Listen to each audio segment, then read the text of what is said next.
This is a can of soda. I know that you were able to figure that out. Uh, in which orientation is this can of soda sitting? Would you describe this as being with the rule or against the rule? Well, let's take a vertical section, a sagittal section through this can of soda, and ask what the curvature of that cross section is going to be. The cross section taken vertically is going to be a rectangle with parallel sides. There are going to be no curves. It's going to be zero power. It's going to have its least power sectioned vertically. It's going to have its maximal curvature if we section it horizontally along the 180-degree meridian. And if I ask you to view this as a solid of rotation, a 3D solid of rotation, and ask what the axis of rotation is, we can see that that axis is vertical. And indeed, if we describe this as a cylinder, then we're describing it by convention as by the orientation of its axis, not the orientation of its maximal curvature. So its axis is vertical. But vertically, it has no power. It has its maximum power horizontally. So would you describe this can of soda as sitting in a position that is with the rule or against the rule? Well, clearly this is against the rule. Okay. Well, what is soda without pizza? But with this pizza here, I'm not interested in the food. In fact, I'm not even interested in the shape of the food. What I'm interested in is the way in which we slice the pizza. Now, we slice the pizza through, as it were, its visual axis. Through the center of the pizza. Each of the slices is radial and cuts through the center of the pizza. And this sectioning through the center is going to produce some very characteristic plots that we're going to see later on. Okay, this is a computerized topographic map of a normal cornea, and I know it says here round cornea. You'll never see that term again, but let's look at it now. The pattern that the colors make on this patient's cornea are indeed round. I represent to you it's immaterial that they are round. What's material is that there are very few different colors centrally. The entire central cornea, the entire axial cornea, paraxial cornea, that portion that's around the center of the cornea, is all pretty uniform in its power. It's one of two colors on the scale on the left there. Any place that we take a measurement of the dioptric power of this cornea that's either in its center or close to its center is going to produce a very similar power. And we know that a lens that has the same power everywhere is a spherical lens. So this is a patient with either a spherical refractive error or has no error. It could be an emmetropic patient too. I mean, of course, granted, there could be errors elsewhere at the back of the cornea, at the lens. Putting that aside, most non-spherical refractive errors come from the anterior surface of the cornea. This patient has got a spherical cornea. Is going to the extent that he has a refractive error at all, it's going to be a spherical error. Okay, this is an oval cornea. That's yet another term that you're not going to hear again. You see this interesting pattern of colors that this cornea has in the center. I'm going to represent to you that it's meaningless too.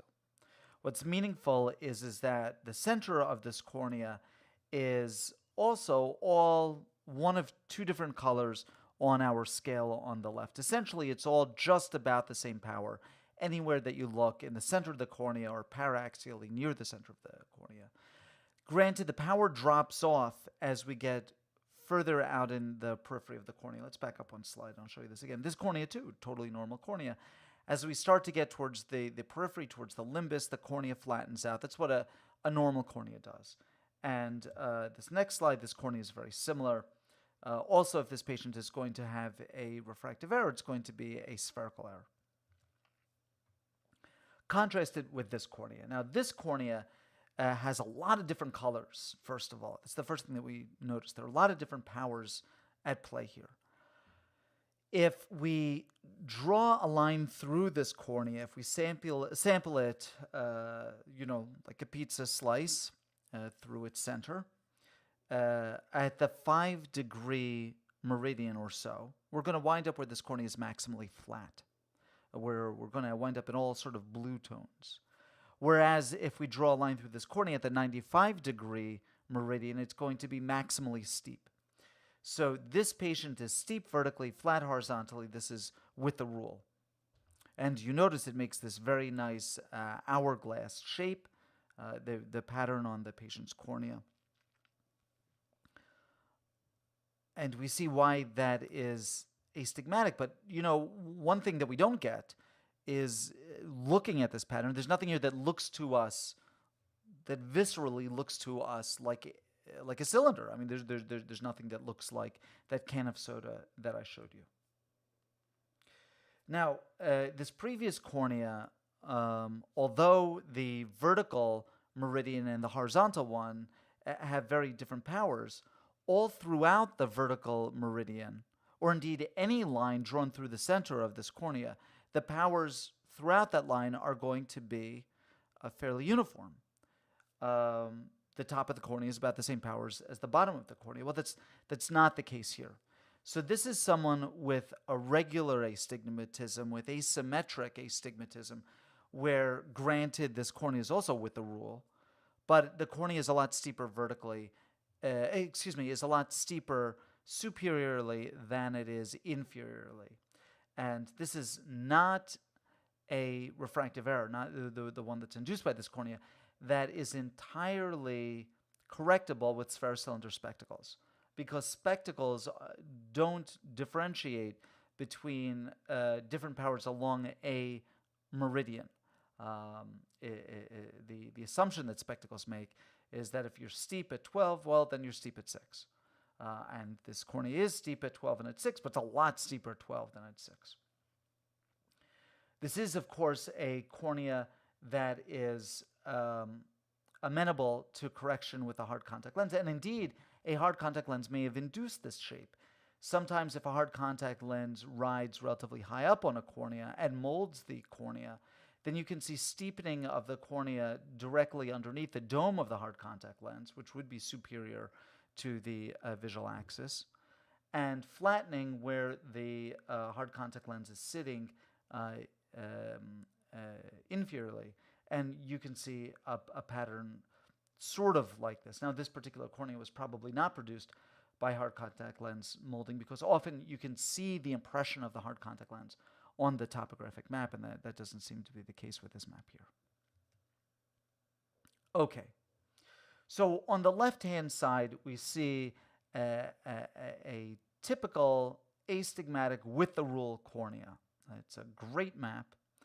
And we see that in the center and around the center, we have our kind of hourglass shape, and that it sort of forms this this bulb, this sort of petal like shape out towards the periphery, and all that is the hourglass kind of averaging into the peripheral flattening that we get near the limbus of the cornea. So let's concentrate on the center and kind of paraxial portion of this cornea, and notice that it's an hourglass shape, or some people say a bow tie shape. Someone might call this a vertical bow tie, which is a ridiculous term, a vertical bow tie. And on the right, we see a soda can. As it happens, this is my favorite soda, Schweppes Bitter Lemon. And we recognize that the cornea on the left is with the rule. And I ask you, is the Schweppes Bitter Lemon with the rule or against the rule? Well, this is the same as our Coke can at the start, and you see if you section that vertically, we draw a meridian that's vertical through this. It will have no curvature. It has its maximal curvature horizontally, so this is an against the rule Schweppes Bitter Lemon. So we're going to turn that can of delicious beverage on its side, and now the bitter lemon is with the rule. And we can demonstrate this. If we draw a meridian horizontally through this can, we see that it's at its minimal curvature. And according to our color scheme, minimal curvature is blue, maximal curvature is red, and intermediate are yellow and green. So drawing a meridian horizontally through this delicious soda is going to give us a blue line. Similarly, drawing a meridian vertically, taking a cross-section vertically through this wonderful beverage, is going to give us our maximal curvature, and we're going to label that as being red.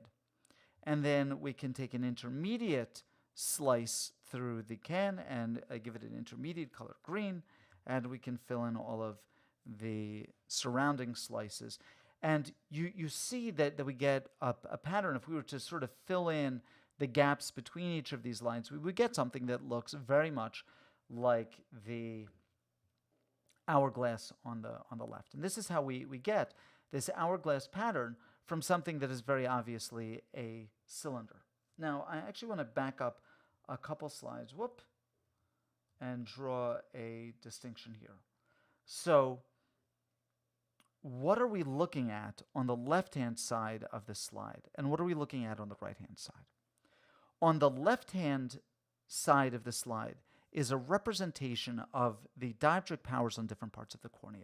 It's a representation of curvature, okay? Whereas on the right-hand side is a representation of contour. We see the actual 3D image, this can. As we translate contour into refractive power, and we do it by drawing lines through the visual axis, these pizza slices, those lines give us the hourglass shape. But keep in mind, the diagram on the left is a diagram of curvature, but the curvature is at different points. The power is at different points. And on the right, when we look at the delicious bitter lemon, that is a representation of contour, of shape. And we'll see that a couple slides down the road when we look at a different sort of a map of a patient's cornea. Okay, so we've sort of covered lunch here. We're going to move backwards into breakfast. And I'm actually not interested in the shape of this bagel. But you know, while we're on the subject, what is the shape of the bagel? What is this sort of donut shape called? Do you know? It's called a torus, and this is a toric shape, just like when we talk about toric lenses, and we know toric means cylinder. Well, toric can also mean this sort of donut shape here. Okay, what I'm interested in, though, is not the bagel, but that which is not bagel here, which is the hole in the center. And the reason is this. In the Placido disc, there is a hole in the middle through which the observer looks. And the observer sees the patient's cornea as he puts his own eye through that hole. That hole is an area where there are no rings that are projected on the patient's cornea.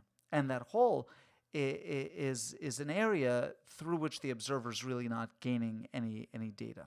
Or the hole can be the aperture where the Polaroid camera is for the photokeratoscope, or the hole can be where the digital camera is, video camera is, that's mounted in the computer video keratographer. That hole has to subtend some space, and that is space from which curvature data of the patient's cornea is not gathered. And ironically, of course, this is the part of the cornea in which we are most interested, the center of the cornea. And I'll give you an example here. This is a patient with an area right in the center of the cornea that's very steeply curved. It's an island. And this is something that we used to see in the old days, the dawn of PRK surgery. And there's a very famous picture that I will show you right now, and then we will come back to this slide.